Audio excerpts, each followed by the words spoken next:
ಸ್ನೇಹ college ಬಿಟ್ಟಿರುತ್ತೆ, ಅವಳಿಗೆ ಕಾಲ್ ಮಾಡ್ತೀನಿ.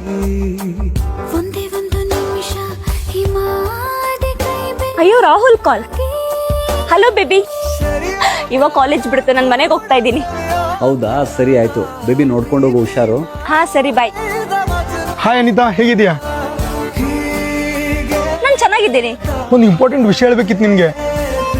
ಹೇಳು. ನನ್ನ ಫ್ರೆಂಡ್ ಇದನ್ನಲ್ಲ ರೋಹಿತ್, ಅವ್ನು ನಿಂಗೆ ತುಂಬಾ ಲೈಕ್ ಮಾಡ್ತಾನೆ.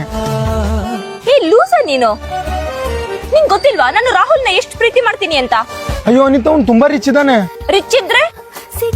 ಅಯ್ಯೋ ಅನಿತಾ, ನಿನ್ ಲಾಂಗ್ ಡಿಸ್ಟೆನ್ಸ್ ರಿಲೇಷನ್ ಇದೆ, ನಿನ್ ಬಾಯ್ ಫ್ರೆಂಡ್ಗೆ ಏನ್ ಗೊತ್ತಾಗುತ್ತೆ? ನೋಡು ವಿನಯ್, ಲಾಂಗ್ ಡಿಸ್ಟೆನ್ಸ್ ರಿಲೇಶನ್ಶಿಪ್ ಇದೆ ಅಲ್ವಾ, ಒಂದ್ ನಂಬಿಕೆ ಮೇಲೆ ಉಳಿದಿರುತ್ತೆ. ಆ ನಂಬಿಕೆನ ನಾನು ಯಾವತ್ತೂ ಕಳ್ಕೊಳ್ಳೋದಿಲ್ಲ. ಸರಿ ಆಯ್ತು, ನಿನ್ನಿಷ್ಟ.